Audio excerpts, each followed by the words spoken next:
morning, millennials. Welcome back to the Morning Toast. Happy Friday.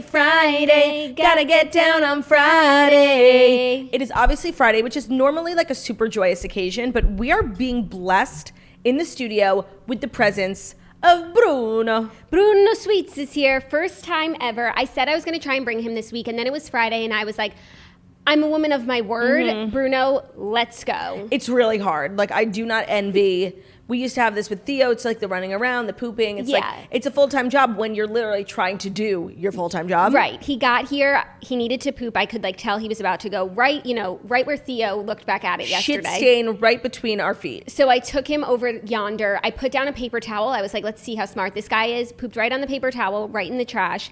And now he's like, he's as good as you can ask for a puppy. I did now need to kill myself because I stepped on his foot with my big fucking boots, and he was just like, I didn't even know he was behind me, and like, now I'm sorry, I have to die, so this will be my last show. I know. He really gets underfoot, and that little yelp. It's happened to me so many times that like I don't fault you. That little yelp though like sends me to a dark place, like.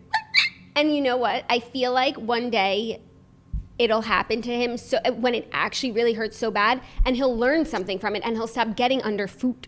Oh no, that's the difference, and this is what me and Ben always say. It's like, we love Theo so much, but like, it is frustrating to love something so much and they can really never tell you that they love you back or speak or learn, and it's frustrating. And that's the difference between like the love you have for a baby and the love you have for a dog. It's like the baby eventually like learns to grow up, and like the dog just doesn't.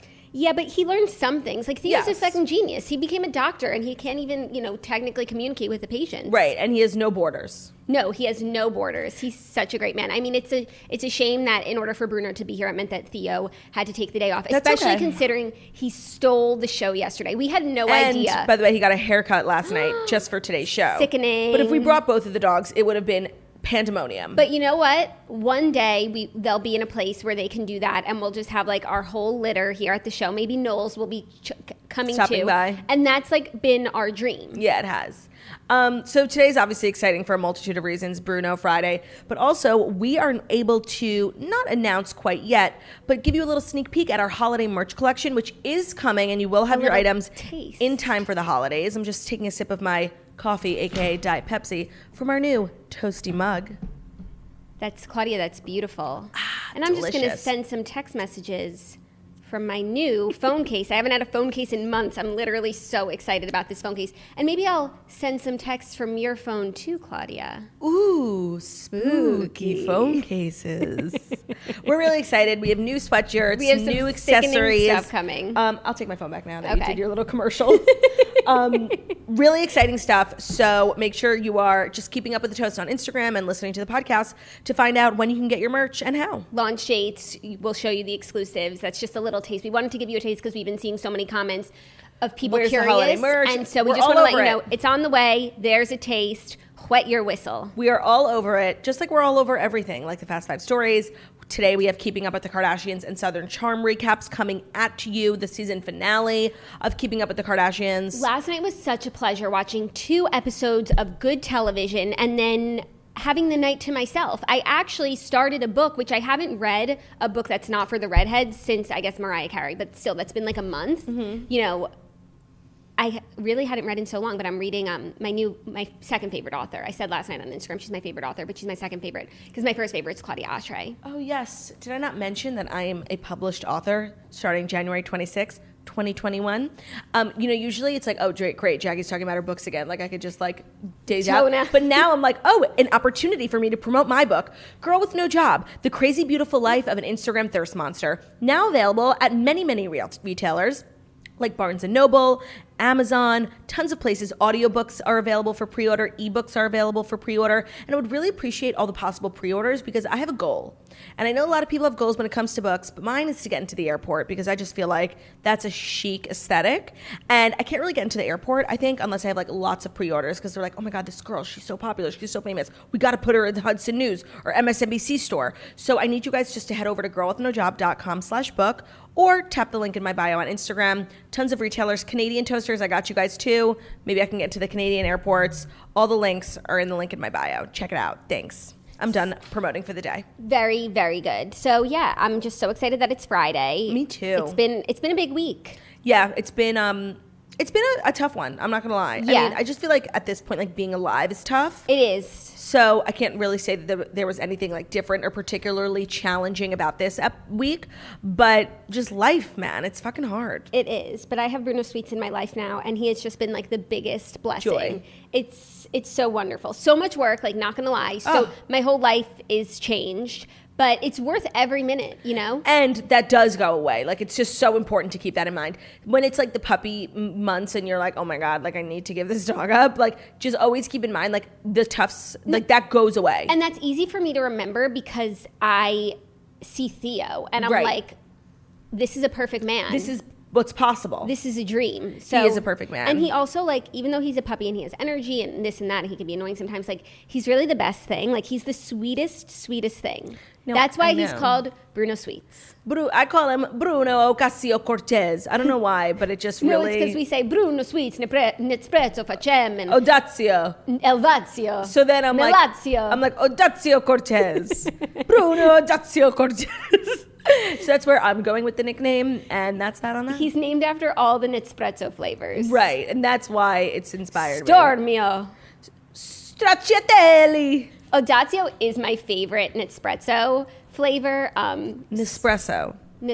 Oh my gosh, he's burrowing. I'm sorry. Oh my God, I thought he was peeing on your leg. I'm sorry if he's making a lot of noise today, you guys. Like, I won't bring him again for a while, but I said I would bring him this week. People were asking. She's a woman of her word. I didn't want to let people down, you know? No, that's not what we do here. We lift people up. And if you're listening as a podcast and Bruno's bothering you, then head over to YouTube because then the noises will match with the actions. Yeah, he's being so cute. It's like hard to even be upset. It is hard to be upset. But don't worry, I'll get there. No kidding. Can you hear him, like, just furrowing at his bully stick? No, he's totally fine. He's the sweetest thing. We have a great show. We do, and I think we should get right into it because Bruno's like never seen his mother at work before. Wow, he's gonna be like so proud of you. Oh my God, I hope so. I hope I can make you proud. So without further, oh my God, I'm already fucking up. Without further ado, it is time for the Fast 5 stories that you need to know before you wake up and take a bite out of your morning toast. And we have a brand new sponsor today, which I'm very excited about because the sponsor of this episode is Insert Name Here, also known as INH Hair, a female-founded LA hair brand specializing in ponytail extensions, hot tools, wigs, and general hair amazingness. I wore a bunch of their clips actually on the show yesterday. Stunning. They make everything like start to finish, and this is literally not even in my notes, but you know we're obsessed with like pomades and products that get our flyaways away. They make an amazing product that comes like in a mascara tube that's meant to just like slick down your flyaways or any random like broken hairs that you have. Like I have so many. It's the best thing. I know, and I love the idea of it being like in a mascara tube and using that kind of brush. It's great. So they have hot tools. I used their round brush blow dryer yesterday. They have that new 3-prong butterfly curling wand iron. They just make everything for your hair from start to finish. Their latest hot tool release, which is genius, is called the Insert Blowout Here, a new innovative hair drying brush, perfect for all hair types and can be used daily. Get the salon blowout at home for a fraction of the price. With nylon bristles, 3 temperature settings, an LED indicator, and ceramic titanium plates to protect your hair, Insert Blowout Here will be your new BFF. To be mentioned, they're affordable too. INH offers Quad Pay, which lets you split your total cost into 4 easy monthly payments, so you can look glamorous for as little as $15 down. They also offer occasional discount codes, so be sure to follow them on all their social media platforms and sign up for their exclusive emails. You don't want to miss out. You can also get color matched for your ponytail extensions today if you want to find your perfect extension shade by DMing them on Instagram at Insert Name Here, and someone will answer within an hour, and then you could start shopping at inhair.com. They have shades for redheads too, so they're inclusive. Thank you, INH Hair. They gave us a 30% code because they know a lot of their customers are toasters, but it's valid for a limited time only. So this is a great gift for someone, or if you're just looking to revamp your hair. The code is TOAST at checkout. You can save while supplies last, 30%. That's again, code TOAST at inhair.com. Check it out. Love it. Sign on, get great hair. Get great hair. First story, the big story of the day. The Weeknd is set to headline the 2021 Super Bowl halftime show. He says, "I'm humbled, honored, and ecstatic." The news dropped yesterday that The Weeknd will be headlining the halftime show at the Super Bowl LV. I think that's 55 on February 7th in Tampa Bay, Florida. So we'll get to whether or not we think this is a good selection, but I just have to say, I thought that the announcement for this was like so low key and weird. Like he just like posted a picture on his Instagram. Like there was no like hype. I feel like usually this time last year, like we're always talking about like it's going to be announced soon. Yeah. And like there's articles written like top 5 choices. There was just like no hype or buzz around this. And then like I saw him on Instagram. I thought he got hacked by like a Pepsi sponsor. It was very bizarre marketing. Got it. I heard the news from Zach, like he saw it on his phone and then told me, so I didn't have to deal with like the way that it was delivered to me. But yeah, I do agree. It was very low fanfare. Quiet. Pretty quiet. And I'm curious to hear what you think about the choice. I think The Weeknd is an amazing artist. Mm-hmm. I wouldn't have chosen him for the Super Bowl just based on the criteria. The usual criteria for the Super Bowl, which is like albums and albums of and catalogs of music, an artist that sort of bridges generations. I think that he's an amazing talent. I think a lot of people will be blown away by the show that he does put on, but I do think that there are some people who might not even know who he is. That's possible, but I do want to say like that criteria that the Super Bowl has had for like years is actually, they are running out of people. Like Beyonce's literally done it like 5 times in the last 10 years. Coldplay, Bruno Mars, like they are running out of people. So like their criteria is actually really strict. Like, and I don't know how much longer they can go on. That many artists that bridge generations, right, and have catalogs of music. So now they're choosing contemporary artists that I personally think have the talent and the chops to entertain everyone. Yeah. So even if you didn't know this person or their music before, I mean, I think he has so many hits that like it'll, ring a bell for people. But even if you weren't like a major fan before, you will become one. And I actually do think, not that there's tons of like older people listening to The Weeknd, but his music style and sound, I Can't Feel My Face, it's very like Michael Jackson. Like I actually think Blinding Lights is like an amazing song. And it's very...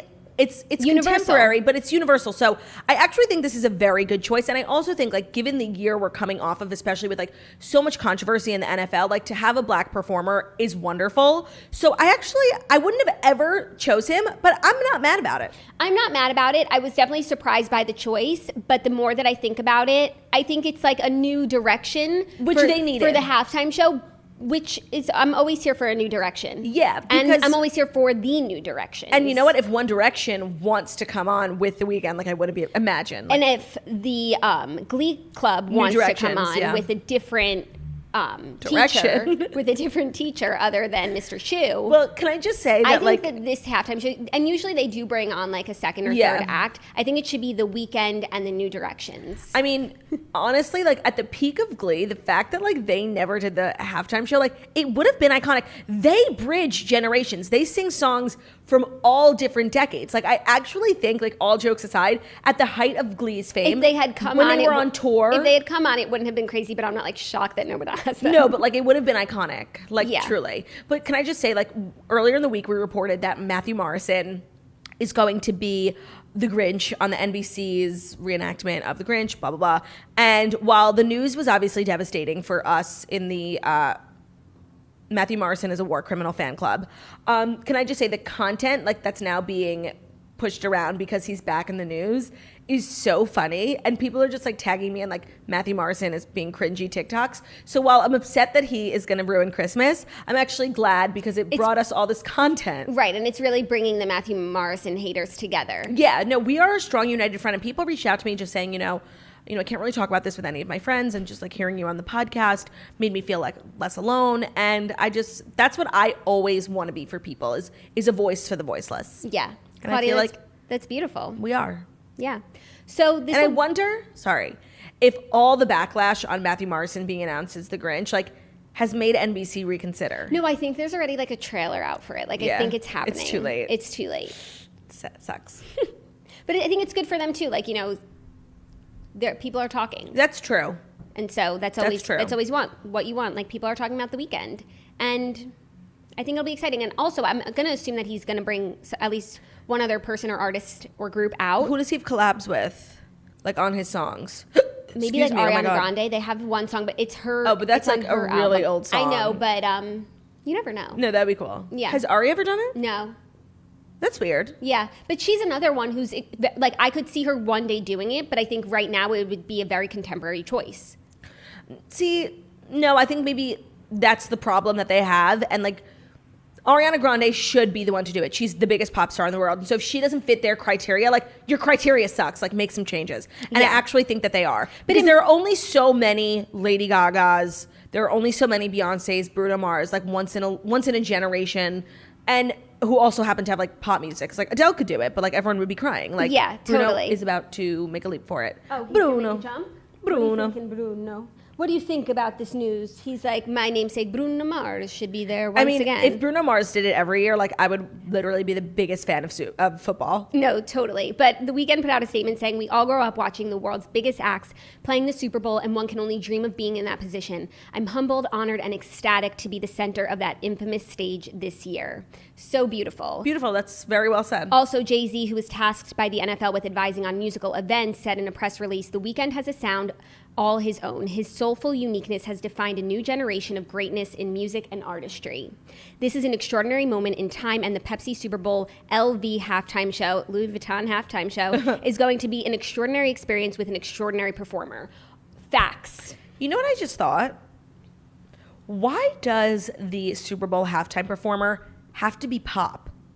If you think of, like, the demographic of people who watch football in America, like, it's probably a majority country music fans, more so than pop. And, you know, now that I'm thinking about it, I know I slate him for everything, but, like, Luke Combs should be the halftime performer. Like, that actually makes sense. Yeah, no, it's weird that Or, there like, hasn't Garth been Brooks. a country performer in a while, but Hootie and the Blowfish. Yeah, that's true. Like, I'm just thinking, like, we're But very... I feel like there are other genres. Like, they do hip-hop, they do rock. You know, we had Red Hot Chili Peppers. So they do everything except country. Yeah. It would appear as that. Yeah, but then Carrie Underwood sings, oh, you like the microphone. Oh, Sunday night. Oh, Sunday night. Get on the bus, start your beat, stop clapping. Got a real good feeling. Sunday night about to happen. Oh,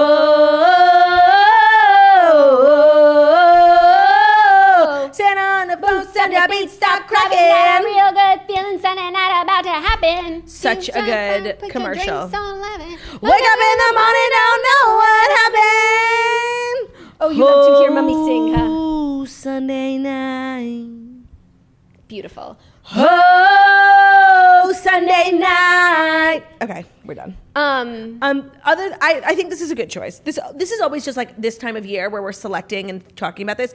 Always makes for interesting conversation, and it's interesting to see what has happened in the last year, because I think last year we said, like, Ariana Grande would be great, and this year, like, she would be great too. Yeah, but I also... Yeah, I think she would be great. I think she'll probably do it one day. But you know what? Just like San Francisco, like, this is not her year. No, it's not her year. Okay, ready for our next story? Yes, ma'am. Real Housewives of New York star Ramona Singer is getting a new job. Yes, this is actually very exciting.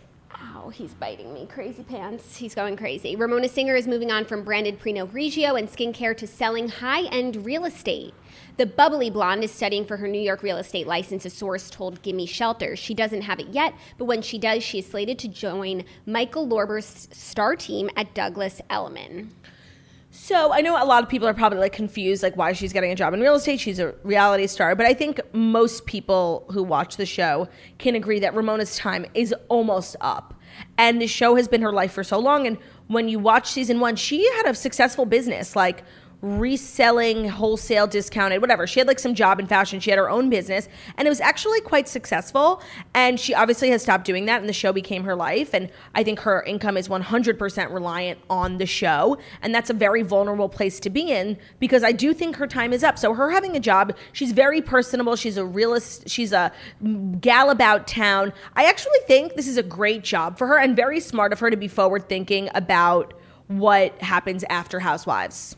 Yes, and I think she's going to be an amazing real estate agent. I always say, like, you always say the job you'd be worst at in this world. I think for me would be a real estate agent, but I think for Ramona, she's so personable. She actually, she appreciates real estate. She's always talking about houses and showing off her friends' houses. I think she'll be perfect at this. But I also think it's a good storyline for her on the show. I don't know if she's planning for post-show life. She's also 60, like well into her 60s now. I guess that's true. She could retire. Oh, Bruno looks like he's about to do some business. But I also, he's circling. You gonna pee? Oh God, should I go deal with him? Do you want to? Oh God!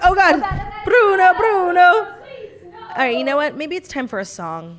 Yes, please. Honey, tell me gonna have a good time. As it ends up to the sky, we gonna get toasted tonight. You know what song I've really been actually into is Bluebird. What's it called? Bluebird by Miranda Lambert. How does it go? And if the house just keeps on winning, I got a wild card in my sleeve. And if love keeps giving me lemons, I just mix them in my... Oh, you're back. Sorry. That's Claudia. That's beautiful. Yeah, no, I found a little... put him in the kitchen. You put him in the closet? Okay. No, I put him in the kitchen and I shut the door. Bruno's crying. He's crying. Back to Ramona Singer, I actually think this is great for her. Like, it just makes a lot of sense. Some people are born for certain jobs, and I think Ramona Singer was meant to be like a real estate tycoon. I totally agree. I could just see her padding around. She should be on Selling Sunset next if this doesn't work out. I actually don't think Ramona could cut it. Could compete? Yeah. I don't know about her. Never underestimate Ramona Singer. Never do it. Okay, next story. Some exciting news. You can rent the Bachelor Mansion on Airbnb for $6,000 a night. I saw. That's kind of shocking. Yeah. Well, it's always shocking to me when I remember that ABC actually doesn't own this house. They rent it every year for a certain amount of months from like a family who owns it. It's like a nice family. Yes, the home is called the Villa de la Vina. It's known on the show as Bachelor Mansion. It's used as the primary location for filming The Bachelor and The Bachelorette, but due to the coronavirus pandemic, neither show is using the mansion right now. Instead, they're filming at La Quinta Resort in Palm Springs, California. I guess opening it up to people renting it. Also, Matt James' upcoming season of The Bachelor is currently underway and is rumored to be located in Pennsylvania. I wonder where they're filming. Maybe Nemacolin. Oh, I did see that a lot of Bachelor people were there. But at Nemacolin? Oh, yeah, that's what I just clicked the hyperlink, and Reality Steve is saying that they have been posting about Nemacolin Woodlands Resort, which they went to on Real Housewives of Potomac also, and it looks incredibly beautiful, and I look forward to a change of scenery from La Quinta. I do too, but Pennsylvania does seem like a random choice. I wonder why they wouldn't just film the entire season at Bachelor Mansion. Yeah, I mean, it's so small. Where do you do the dates? Yeah. There's not in the driveway. Yeah. I don't know. That's very true. Yeah. Well, I mean, this is pretty cool. $6,000 a night seems pretty steep. Yeah, it does. But that's probably like a fun thing to do with your friends, like a bachelorette party at Bachelor Mansion. No, totally. 16 girls. What's 6,000 divided by 16? Like if you have Bruno, I can't. If you have like a big bachelorette party. Okay, I'm doing it on my phone. A little quick math with my new phone case. $375 a night per person. So say we'll go 2 nights, $750 per person for 2 nights at the Bachelor Mansion.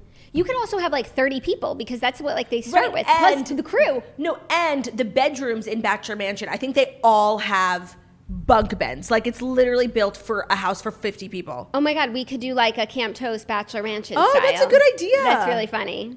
We should go. Oh my God, Bruno just tried to fucking bite me. Oh yeah, he's crazy pants. Hi, sweets. Do you want a stick? Oh, you want Bruno a stick? Sweets is the sweetest man. The sweetest man named Bruno Sweets. It's Bruno Sweets.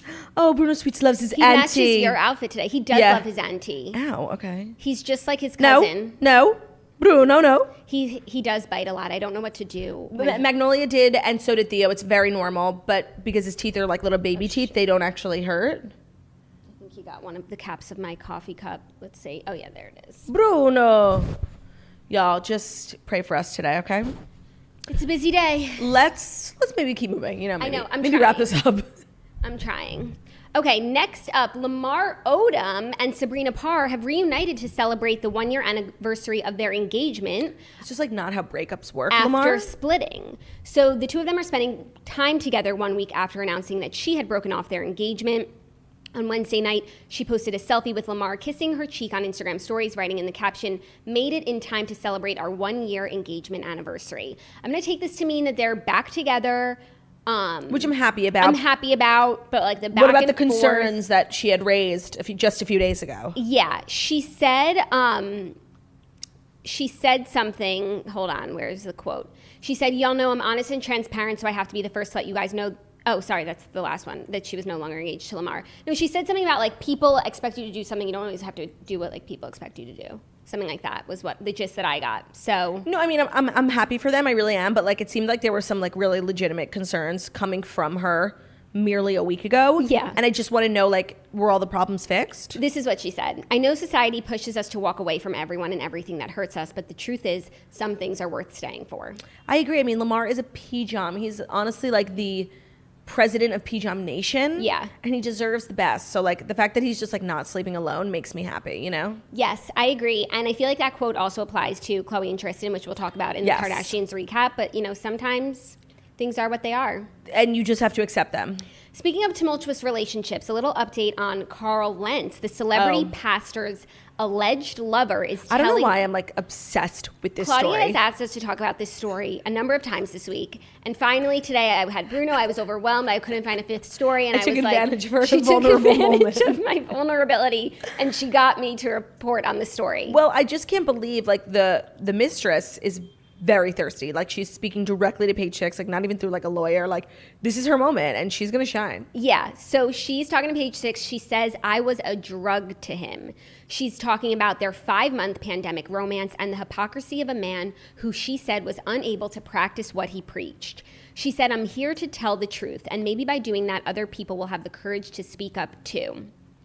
She said that she was with her dog looking for somewhere to sit when Lentz offered her his circle. At a park. They got to talking. They left the park together. "I was telling him everything," she said. "I thought he's single. He's a good-looking man. Why not?" They parted ways, but he took her phone number in the Notes app on his iPhone. This is like a level of detail that I actually do not need. No, so that's what I'm saying. She's just, like, really putting it all out there. She said the Notes thing that for her was a red flag, I guess, because it should have been in his phone. She said the next day he asked her to save him a circle in the park.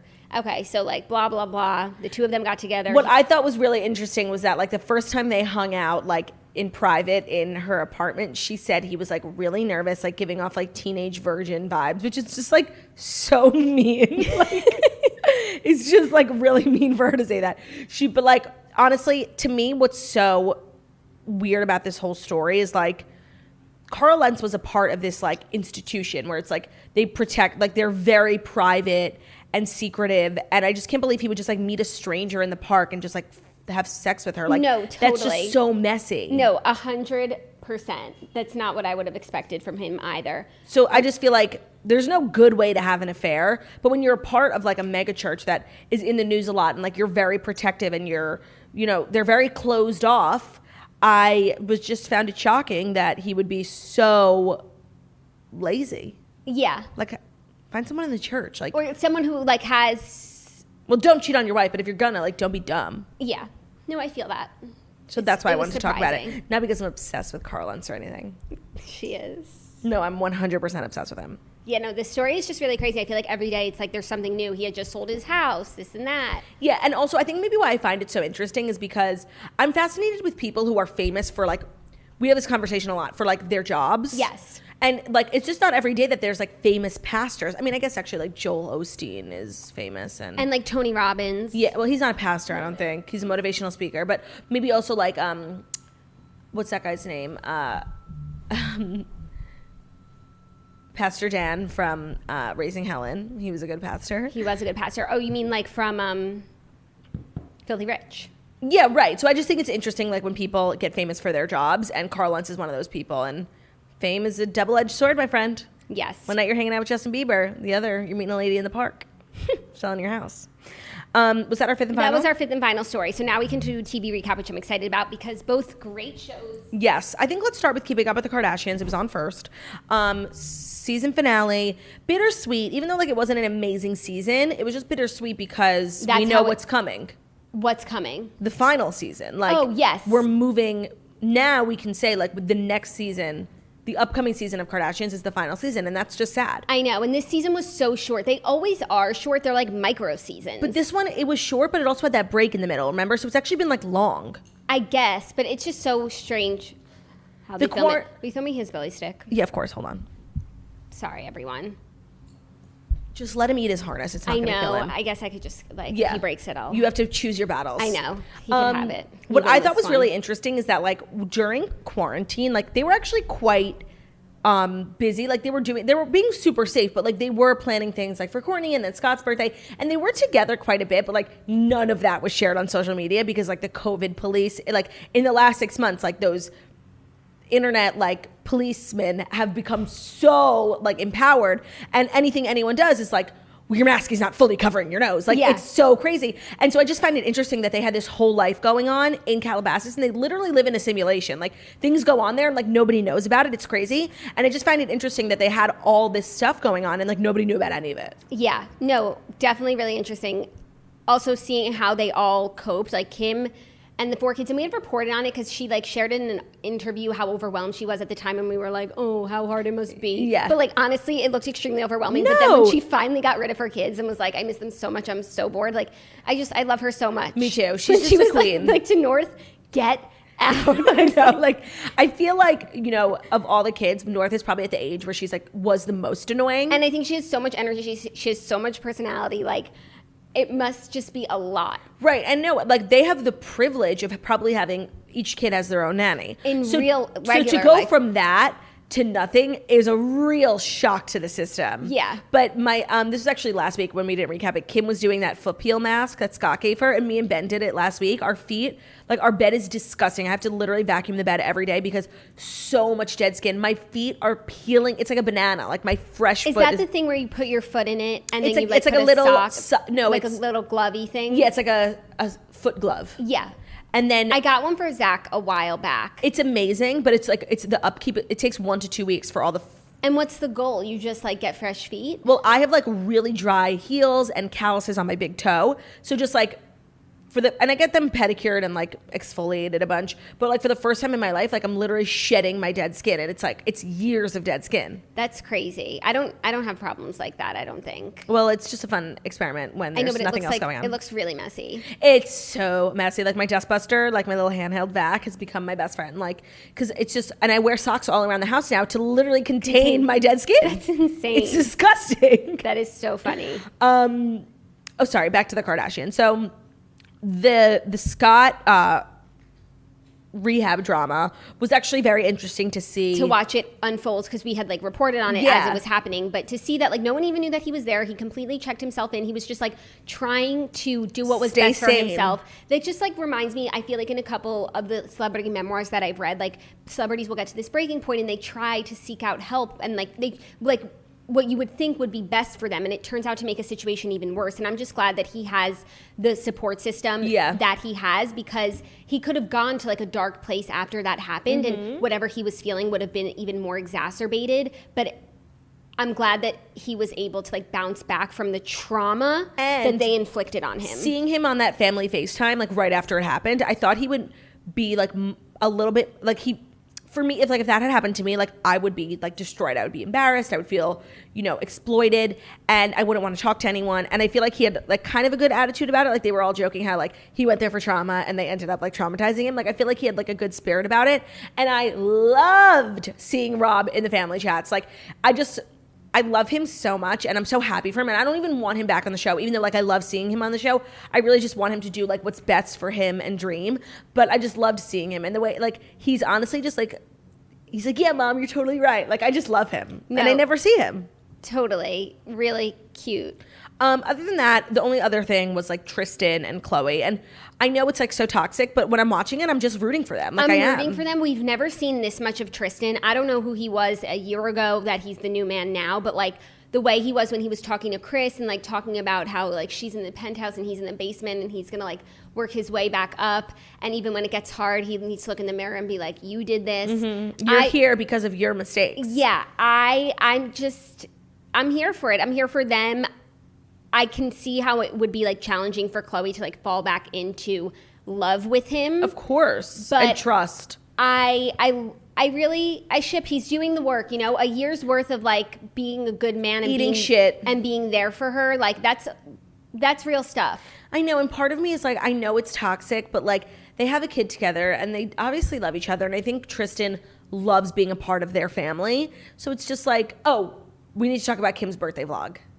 Oh, I didn't watch it yet. Oh my God, Jackie. Okay. I'm sorry. So she put together like an 8-minute IGTV, and it wasn't really anything crazy. It was just like footage from the weekend where basically like all they did was drink. And Kim was actually drinking, which was could you like see what she was drinking? She took a shot of tequila like on camera. Okay. And it was just like crazy because she really doesn't drink. And pretty much like every night they like got drunk and stood on the beach and like all stood in a circle and like had a dance circle. And Corey literally went wild and did a split, and the whole crowd of people around him, Tristan, like they went nuts. Like I don't think anyone knew that he could do the splits. Oh my God. It was so funny, and it was like a really like blurry, like honestly like poorly done vlog, but it was just like a real insight to what that weekend was like, and it was like so fun and happy. And I honestly never saw Kim like dance. Like she was like dancing with Simon and Phil. She like, doesn't dance. No, I know. So it was like, it was really cute. I actually really enjoyed it. And I'm loving them exploring new formats. Totally. Oh my God, I have to watch it. That sounds like such a treat. I'm obsessed with Corey. Me like firmly obsessed. Like he's one of my favorite people on the show. And I think that honestly, like I think him and Chris have like a very, very healthy relationship. I completely agree. And I love his relationship with the girls. Me too. Especially with Kylie. Me too. I'm completely here for it, and I'm gonna treat myself to that. Jackie, the vlog was I'm so excited. So funny. Like when he did the split, it just like came out of nowhere, and it was so funny. And that trip just looked like, oh my God, I literally would have given my right arm up just to like fucking be a part of it. Mm-hmm. But other than that, good season, and I really liked how they did all the quarantine content. I think that the way that they filmed it was, and I can't believe that was on iPhones. I know, like multiple iPhones. But then I was getting confused because we knew that there was one behind them showing their conversation and one in front of them. They showed us how they set it up. But then the one in front of them, when they would show us like that angle, the camera behind them wasn't there. So it was I saw the camera behind there many times. But many times I didn't. Like when Chris that was just like talking, angles. No, but like, I guess, yeah, maybe. Maybe they didn't. Okay, fine. I really hope that they like every single one of them like gives it their all for the final season. Like I want Rob, Kendall, Kylie, like I want everyone giving their all, like making this an amazing season, because I'm really sad like that it's coming to an end. I know, but I just am holding out hope that the new whatever's next, that there's more show, just a different provider and format, etc. Also, I think the most interesting thing about watching them in quarantine was seeing all of their natural hair. Yeah. Kim's is really short. Mm-hmm. Chloe's is short and blonde. And Courtney's is short too. Yeah, I just thought that was really interesting because they're always like wearing wigs and extensions. Like, Chloe had like amazing nails the whole time. Yeah, like maybe the claws. Yeah. So I wonder how she did that. I don't know. And then Southern Charm, which was good. I mean, I'm just so in love with John Pringle, and I just like really am rooting for him and Madison. You're in love with him? I think only as it pertains to Madison. Like he's definitely acting inappropriately because like she's fully in a relationship, but like, you know, I think I've come to the conclusion that like maybe her and Austin just like are not OTP. Oh, I think that they are OTP, but I think I don't mind what John Pringle is doing because I think it will make Austin step up more and be more of what Madison deserves. Yeah. But like I really do think that Madison and Austin are OTP. Like they just can't quit each other. I really love Catherine for two reasons. One, she's the only person who points out how bizarre it is that like Patricia is like having such a heavy hand in everything, like making comments to Madison about her relationship with Austin, when it's like Catherine's the only one who's literally saying like, this is like an 80-year-old woman. Like, why is she getting involved in your relationship? No, when she was like, it's like we're on the NSYNC cover and she's the one holding the puppets at the top. And it's like, that's exactly what she's doing. And even though Catherine and Patricia are in a good place, so you would think like Catherine wouldn't want to cross Patricia or like say something. Fuck that. No, but like she's not crossing her. She's just saying the obvious. And the other thing I really loved about Catherine, which happened last week, was when Leva like just really confronted her, like, hands down, like you cannot say the shit about Cameron. Like she was very unapologetic, and I really agreed with Catherine and the way that she handled that whole situation. It's like, why is everyone allowed to say anything they want about me and Madison? Like we're just like what's the word? Exception? Like, yeah, sure, that works. Like they're just the exceptions. But if anyone says anything about anyone else, like it's like, how could you say that? Like, and you know what? Even though everyone loves her and I liked her too, like Cameron was, for like the last 8 years, like really the pot stirrer, like, and just like the mover of pieces. And also she was so influential in the group that if she had been more sympathetic towards Catherine, everyone else would have been. But like, yeah. And so you don't get 8 years on a show with, she literally had 8 years on a show and never unscathed. Never met her husband, like so surface level. Whereas like Catherine's literally bleeding out with her custody cases and Thomas getting a girl pregnant, like so much. And it's just like, if I were Catherine, I would be pissed too, and I would just say whatever the fuck I wanted. And it's worth noting that Catherine did not make that rumor up because I heard it too, like a year ago. Yeah, no, but I guess Leva was just upset with her for repeating it. And which I hear you being a good friend, Leva, but it's like, do you know what's gone on here for the last 7 years? Yeah, for sure. But she's just seeing it from her perspective. I absolutely love Leva. Me too. Like with every passing episode. Last week I watched, and that was like my note for the week. Like I love her. I love her businesses family. are so impressive. So impressive, so interesting. Her son's name is Little, which I think is the cutest thing ever. She was calling him Little, and like that's like Lil, right. Lil. And then his name popped up on the screen. I'm like, I love that name. Me too. Do you have a piece of tape on your shirt? What do you mean? This? Yeah. Is that design or? Oh, I thought it was part of the shirt. Is it? Like, no, it's vitamins. So I'm like, they just do weird stuff. Oh, leave it. It actually, no, it might be. It might be if it's vitamins. Leave it. It's definitely not. Are you sure? Okay. It's definitely not. Yes, by the way, I totally agree with Leva. I'm with you about Leva. Like, I loved her. I thought her businesses were so impressive. Like, and how they all talked about Republic, how like it literally changed the social scene in Charleston. Like, they don't even remember life before Republic. I just thought that was like so impressive that her and her husband did that. And I just like love people who go on reality shows and are so proud of their culture. And I think that's why like I love Shahs of Sunset so much, because you learn so much, and it's just like cool to see people who are so proud of where they came from. And I loved it like in Charleston, where I'm sure there's like no Persian people, she was just like so proud of her cooking and her mom, and it was just, I love people who do that. So I actually, this episode really made me like Leva, when I was like a little turned off to her when she was just like so aggressive to Catherine last week. But I actually like, and then I liked her comfort, even though I probably agree with, I see where Catherine's coming from. I really liked Leva's confrontation style. Like, she just said it like it was, like no holds barred. And I think that even though Catherine like felt the way that she did, she was like, okay, like, oh, you know, she stood up for herself, but she was like, I'm not going to keep going down this road. Yeah. You know? Also, I just like need New York to open up one of those bars where your dogs can run around. Like, oh my God, what the hell was that? I need that. I had so much anxiety when Danny's dog was in the mud, because like it's a white fluffy dog. Like, but they were having so much fun. It really bothers me that Shep's dog's name is Craig. I know, it's so rude. It just like harks back to when Shep was the biggest fucking asshole ever. And like, to name your dog after your best friend is like so nasty. No, I agree. And it's like, part of me like really does try so hard to see the best in Shep. Like, he didn't know Peter and Madison fucked. Like, part of me like really, but part of me like just can't, because he's like the worst, you know? No, I know. I feel like He's making strides. He's making strides, and I really liked his conversation with Madison. By the way, like, Madison, I don't know why everyone keeps starting with Madison, because it's like, she's the last person I would want to confront. She comes out on top. So on point. Like, she will roast you. Don't start with her. I agree. Because she will finish it. Yeah, and she'll I agree. finish you. She'll finish you. After years of Shep just like going after everyone on the show, and everyone sort of just like cowering and scurrying away, like, she's like, nah. Fuck you, and define your relationship. Yeah, no, I love her. I love her. I think she's a wonderful reality television star and a great woman. So yeah, I think that was it. Oh, I did watch the Real Housewives of Salt Lake City on Watch What Happens Live. I caught up on Watch What Happens Live yesterday. First of all, the episode with Darius Rucker and Reba was absolutely incredible. Like, I recommend everyone watch it. It was just like a great night to be a Bravo fan and a pop culture fan. And Andy did this segment is, how fancy is Reba? And it was like, because she's like so rich. Like, when was the last time you flew commercial? Like, all these questions. It was great. When was it? Last year. And even Darius Rucker was like, wow, really? Then the Real Housewives of Salt Lake City were on. It was so messy. Like, everyone and their tech problems. Like, Mary's camera was like literally on the floor, and Lisa was so blurry. Like, but it was interesting to see them in that setting. I agreed. Jen Shah is my queen. Heather is my queen. And it's unfortunately just going to be like a big fat no for me from Lisa. Is that her name? I get Lisa and Meredith confused. I'm sorry. Explain why.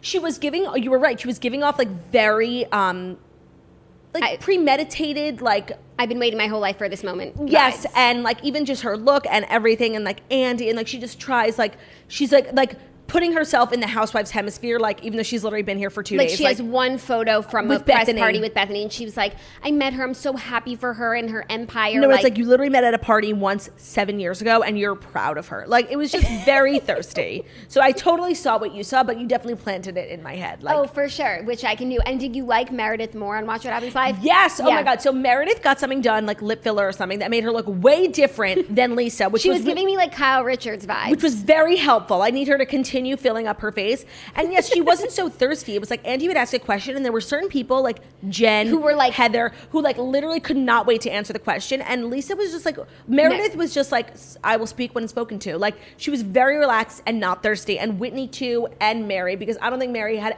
any idea what was going on. Like, she was just not present. She couldn't figure out, like, she couldn't hear anything. Like, she was not there. Yeah. But some of them were really thirsty and some of them were not. Like, and I just thought that was interesting. I thought it was interesting, the question that Andy asked about, like, how does the city of Salt Lake City and, you know, the Mormon community feel about the show? And Lisa was like, they love it. Like, everyone's so happy that Housewives are here. She's talking about herself. So fake. And then Heather was like, I couldn't disagree with you more. And Heather is, like, really connected to, like, the core, like, legit parts of the church, and like, she would know. Yeah, and also I just feel like Lisa is just saying how she feels. Like, we love it. We're so happy Housewives are here.